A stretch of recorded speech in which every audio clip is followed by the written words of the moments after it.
Hey guys, welcome back to my channel. If you're new, I am Kimberly. I am a homeschooling mom of 3, and this video is going to be all about the read-alouds that I have done with my kids in this past school year for 2020-2021. There's 15 books in total, and I'm going to let you know what they are, give you a very brief kind of synopsis of what it is, and maybe if you like them, you'll want to share them with your kids. Let's get started. Let me start off by saying that our family is really into audiobooks. So even though I do have physical books here, I definitely do the majority of our books through audiobooks, whether I get them from the library. There's a lot of amazing apps that you can use now to download them for free, or a lot of the time I will just purchase the book like on iTunes and just have it on my cell phone, and we listen to a ton of audiobooks in the car. So if you don't want to like waste time, if you spend a lot of your time in the car, definitely put on an audiobook. I've been doing it since my kids were basically born, whether I'm listening to a book that interests more me or them. My kids just love listening to books in the car, so don't waste that time. So let's get into these 15 books that we read aloud this year. These books go in no particular order. All right, so the very first book that I would like to throw out there is that we read Charlotte's Web by E.B. White. I own this book on audio, and of course it is a classic.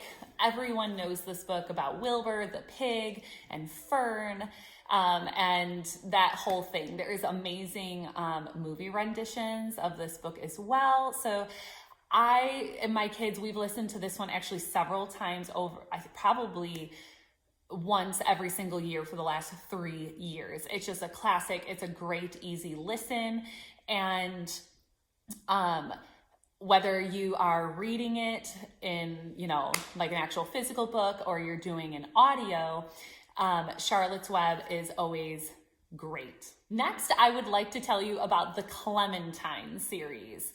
Now, I just came across this series at my local library, once again, looking through the audio section, and there are now 7 books in the Clementine series. I love this series. Now, it's for like early elementary, mid-elementary students. My oldest daughter is 7, and then I have a 4-year-old, almost 5-year-old, and then a 3-year-old, gonna be 4 here in a little while. And these books, and I'm talking like, I'm 32 years old. Sarah Pennypacker is the author of the Clementine series. You don't have to read them in order if you don't want to, but I highly suggest getting this series on audio from your library or just purchasing it. I haven't purchased it yet, but by golly, I think I really will be, because we have listened to this particular series so far. I just found out there was a 7th one, just compiling my list for this video. So we haven't even read the 7th one yet, but I have listened to all 6 of these books, and they are laugh out loud funny. I just love it. It's about a young 3rd grade girl named Clementine and the wild situations that she gets herself into, and the really unique family structure that she has. Like, her mother is an artist and her dad is the manager of the apartment complex that they live in, and they live in Boston, Massachusetts, and she's like crazy amazing at math, and she just gets herself into really wild situations, and it's just so well written, and again, very funny. I truly enjoy listening to this series, and the narrator of these Clementine books, if you do listen to them in audio, is just perfect. So that's why I suggest reading the Clementine series, but also listening to it. It's really good. Next up is Pippi Longstocking. I actually own this physical book. I got it for, I think, $1 at my local library. And you know what? I've heard about Pippi Longstocking like my whole life, references to it growing up, but I never grew up in a home that really valued reading or really had books. So I always knew Pippi Longstocking was the girl with the freckles and the braids. But what I will say about this, if you haven't read Pippi Longstocking out loud to your kids, you really should. It doesn't really matter, obviously, elementary age students, but even, those middle schoolers will find it funny. She's just a young girl that has like superhuman strength, and she lives alone in an empty house, and she does things just really quirky and over the top and different. And my kids were like, just thought it was hilarious. This is just a great classic. So I suggest Pippi Longstocking from Astrid Lindgren. Also, I have a physical copy of The Ichabod by J.K. Rowling. She is the author of the Harry Potter books. I'm a big fan of Harry Potter. I read actually the books when I was an adult, so I really enjoy her writing style. She also has some other good books, but for the sake of this video, we are actually currently reading The Ichabod. We are almost finished with it. What I can say about The Ichabod, this is definitely, my 7-year-old completely understands this. Like, she has really good reading comprehension when we read this aloud. But I will say this is definitely for older elementary school, middle school, and older. And the reason why, there is a lot of sensitive topics in here. Now, when I started reading this, I just said, oh wow, it's J.K. Rowling, yay, we're gonna read this. I love her, all right? So I didn't really, and I just, read the little synopsis on the inside about, a town, and it's, in turmoil. The Ichabod is this monster. And I guess what I'm trying to say is that if you have sensitive children, I probably wouldn't read this to them until they're a bit older. There is a lot of like lying, deceit, murder, imprisonment. I know it's terrible. It's like you're reading this to your 7-year-old, but it's also, you could also teach a lot of lessons with this book in the same token, but it is really well written. It keeps you on the edge of your seat, and it's a awesome page turner is what I also will say. Also, the chapters are extremely short. They're only like 2 or 3 pages long. So if you don't want to spend a really long time reading aloud to your kids, you can just literally read 2 or 3 pages and the chapter's over, and you can move on and really stretch this book out if you don't want to read several chapters in a row. Also, what's really cool is that throughout this book, I won't be able to see it, they have children, they entered a contest and to, put their illustrations about what's happening in the book in here, and they give the ages of the kids throughout. But yes, this is a great page turner, and it's full of suspense and excitement and things like that, but definitely serious topics and not for really sensitive kids. Next, I would like to tell you, we read The Trumpet of the Swan by E.B. White. Now, I just got this copy from a local homeschool friend who bought it for $1 at the library resale, and I was like, oh my gosh, we have this on audio. We listened to this on audio. It was wonderful. But of course, the value of rereading books at different times in your life, you just get different meanings and nuances and things like that. We're going to re-listen to the audio with, my kids and follow along in the book, which is great too. But yes, E.B. White, classic. He also wrote Charlotte's Web. What I love about this book is that Louis is a trumpeter swan, this guy here, and he doesn't have a voice, and his father and this little guy here, Sam, they do everything that they can to like get him a trumpet so he can fall in love with his soulmate. I think it's Serena. And this is just a really great tale. And once again, it's a classic. So I highly suggest Trumpet of the Swan. Another book that we listened to this year is James and the Giant Peach by Roald Dahl. And what I love about Roald Dahl is his use of words and just how he writes. He has a very cool style of writing. He's an amazing storyteller. Like, you can just really vision what he is putting on the page. And also, he writes in such like a wild and in an imaginary way that I really prefer to listen to all of his books. One, because the narrators are amazing and the crazy voices that they put with these characters that are so fitting, and the inflections in the voice and bringing that excitement. I just really feel in particular with Roald Dahl and his books that you really should listen to it on audio. You're just gonna get so much out of it. So James and the Giant Peach, once again, it's been out forever.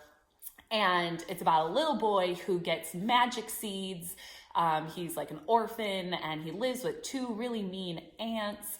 And, he gets these seeds and they drop into the ground and a huge peach grows on the peach tree, and there's, insects and bugs inside, and it's their journey inside the peach and how they, start off in England and they end up in New York.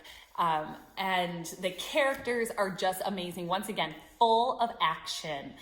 And we have listened to James and the Giant Peach actually twice this year in the car. One of my daughter's very favorites. Next up, we have Stuart Little. We did listen to Stuart Little from the library on audio. And it was a really sweet story. It's also by E.B. White. It's about a little mouse and how he is like adopted by the Little family, and how he lives his life and how he leaves home on a journey to just, see what life's all about. It was a really sweet story. I didn't really love the ending though. I felt like, oh, that's it. But, listening to that story, it was really good. I would listen to it again. But yes, Stuart Little, E.B. White, another classic, great author. Give it a try. Alrighty, so next up we have Matilda. Matilda's also by Roald Dahl. And we've listened to this one, I believe, twice. I own this one on iTunes. And we've listened to it last year and we're listening to it again this year. We're going through it a little slower this time around. Like, we've been listening to it, I think, for several weeks now. I love this book, but I will say this is another one that is not for sensitive children. Once again, listen to it on audio because it is just so much better with how Roald Dahl tells his stories and the characters and the intensity that the narrators do with them. But yes, definitely not for sensitive kids. The characters, obviously Matilda's a little girl. She's highly intelligent. She has two parents that are just straight up neglectful to her, do not treat her with kindness, call her, mean, nasty names. There isn't any swearing or anything like that. Obviously it's a children's fiction book, but, even then when she goes to school, she meets her teacher who is lovely. Her name is Miss Honey. And she ends up like protecting her and nurturing her, and she ends up with her at the end of the book. But like her head mistress at school, she is a wicked, mean, nasty woman, and how she treats like the kids, and she calls them like pustule warts and just like really disgusting things. And if you have a really highly sensitive child, I don't suggest having them read or listen to Matilda, but my kids really enjoy it. And we have a lot of conversations. Once again, some of these harder books, we just have a lot of conversations about how this is a wrong way to treat people, and how you don't talk to people like this. But also having the real conversation with them that there are really mean, nasty people out there that do behave this way. And then you can talk to them. Why do you think they would behave that way? Like, what do you think has happened? So, I mean, you can get really deep with it, or you can just, keep it kind of on the surface and, keep it just a gentle learning, opportunity. But at the same time, this is a really good book. Just the story and everything that goes along with it. It does have a beautiful, happy ending, but yes, warnings on Matilda, great book, but not for sensitive ears. Now I'd like to talk about the book, My Side of the Mountain. This book, we literally just finished it a couple days ago. It was assigned by our co-op, and it was wonderful. It was wonderful. I immediately bought it on audio because we just have so many like physical books going in our school year and school day that I was like, oh my gosh, another book being assigned by co-op. Like, let's just listen to it. We can get through these books faster if we just listen to them. So, and we did all the listening in the car. It was awesome. My Side of the Mountain by Jean. I have my little list here. Jean Craighead George, and it's an award winner. This book was downright awesome. Again, I listened to it on audio, and I'm glad I did. I just love good narrators that just bring the book alive.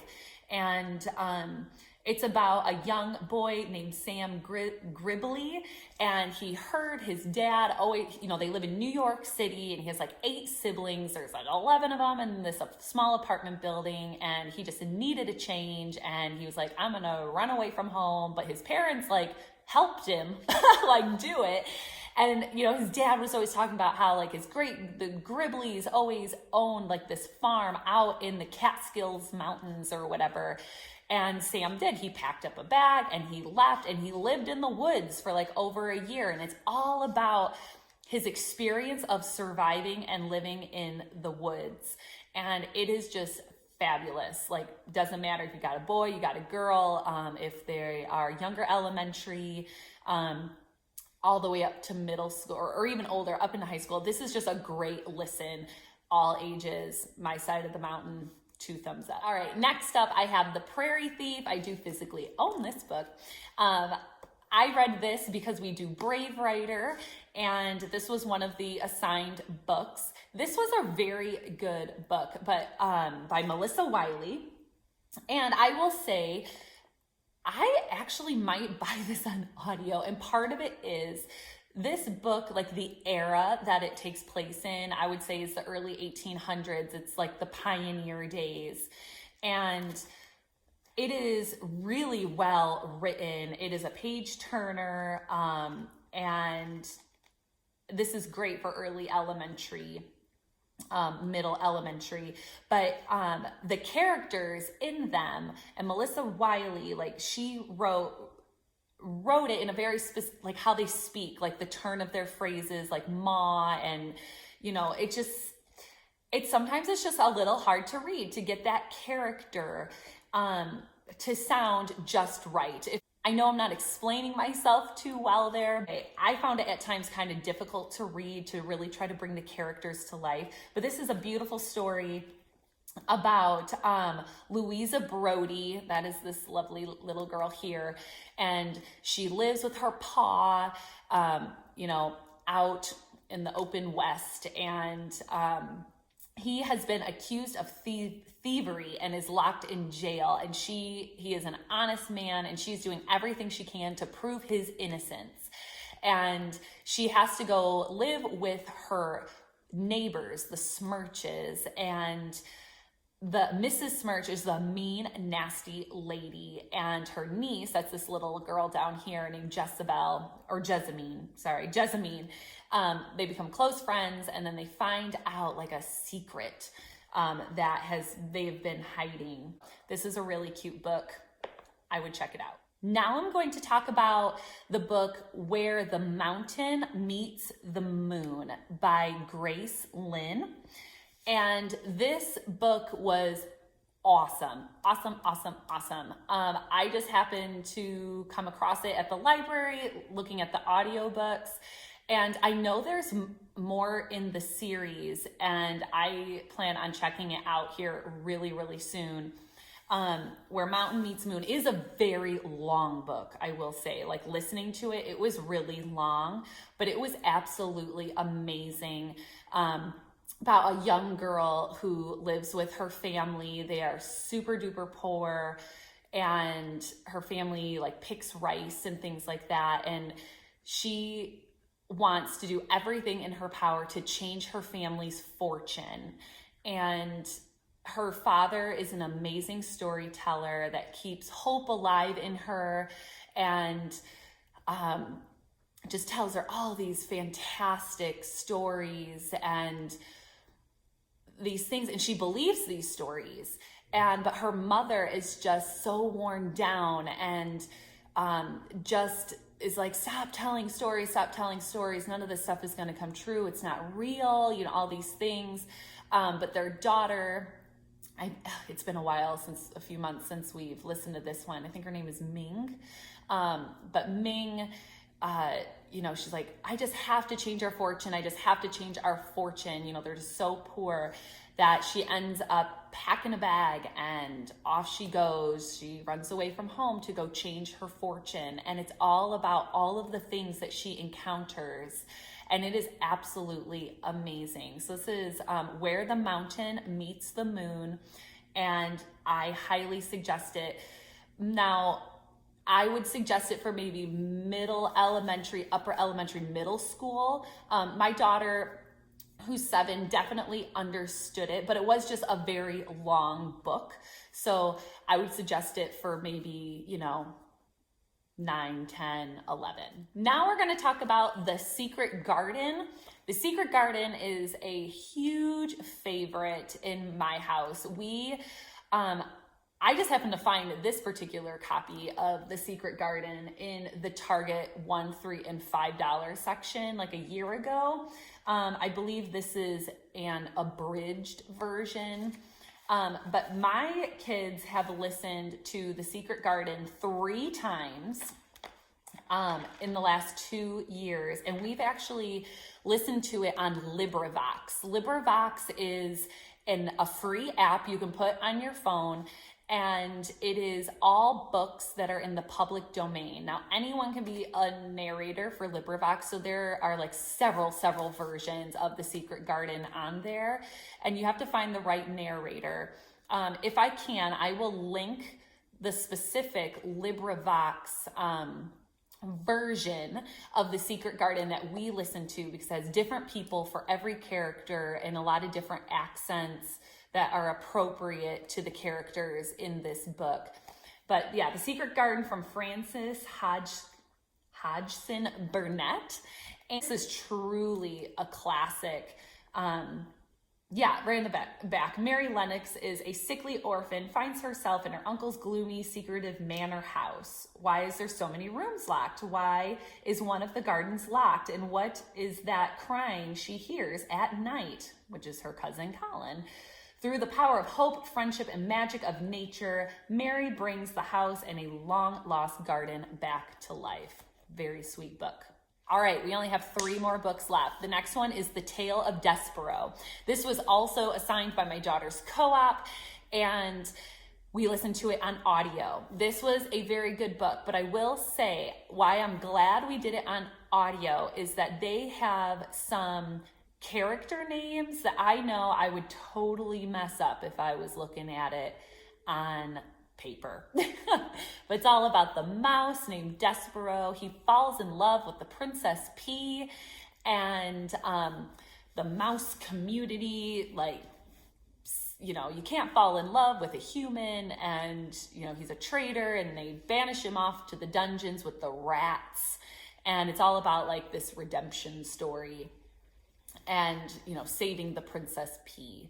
So there's a lot more than that, but this is a great story. I would also recommend this one for middle to upper elementary. I felt that this book was a tad young for my 7-year-old, but it was a good listen, and we'll definitely obviously listen to it again since I purchased it on iTunes. But it is an award winner. It's been around for a long time. Next up, we have The BFG, The Big Friendly Giant.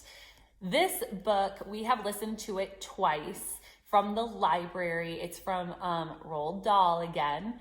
And again, listen to it on audio. The crazy words, the crazy made up words in this story, if I had to read them out loud, it just would not be the same. So the BFG stands for Big Friendly Giant, and it is funny, laugh out loud funny. Again, this would be a great book for the car if you're on a long car ride. And it's all about a young orphan girl who gets kidnapped out of her bed. Now, the beginning is kind of scary, like the way the story starts. Like I was like, ooh, this is kind of dark. I didn't think this was going to be a scary book, but then it doesn't turn and it's not scary anymore. I mean, there's kind of parts in there that maybe, once again, if you have like a really young child, but I mean, my 4-year-old, 3-year-old had no problem with it. But the beginning starts off kind of dark where, the little girl, she gets like kidnapped out of her bed at night and taken away by the giant because she saw him. And he didn't want her telling anybody. And then there's other mean, nasty giants like in Giant Country that take place in the book. But there's also just some seriously hilarious parts in this book, and it's a good one. I suggest it. And lastly, I suggest to read, since we read it, or at least we listened to it on audio, and that was The Wonderful World of Wizard of Oz by Frank L. Baum. And this book is a classic, obviously, The Wizard of Oz, the movie from like 1939. You could always watch after listening to it, but this was awesome. My daughter just really, really got into this one. We listened to it. Now, there is a podcast, a free podcast called By Kids, for Kids Storytime. And we actually listened to this book through that podcast story app, and they had sounds with it, and it was narrated in a very exciting way, though it is a very exciting story. So I am sure the next time we listen to this will be probably from the library or something like that, and it'll have a really good narrator. But we just happened to listen to it this year on that By Kids for Kids Storytime podcast, and it was absolutely awesome. My daughter couldn't wait. Every week the next chapter would come out, and she was like, is it there? Can we listen to it now? So The Wizard of Oz, I highly suggest. It was a good one. And guys, I hope you got some value out of these 15 books that we read aloud this year in our school year that's getting ready to end. And if you have any suggestions for me on some amazing stories that you think I should share with my kids, please, please, please comment below, like this video, and we'll see you soon. Bye.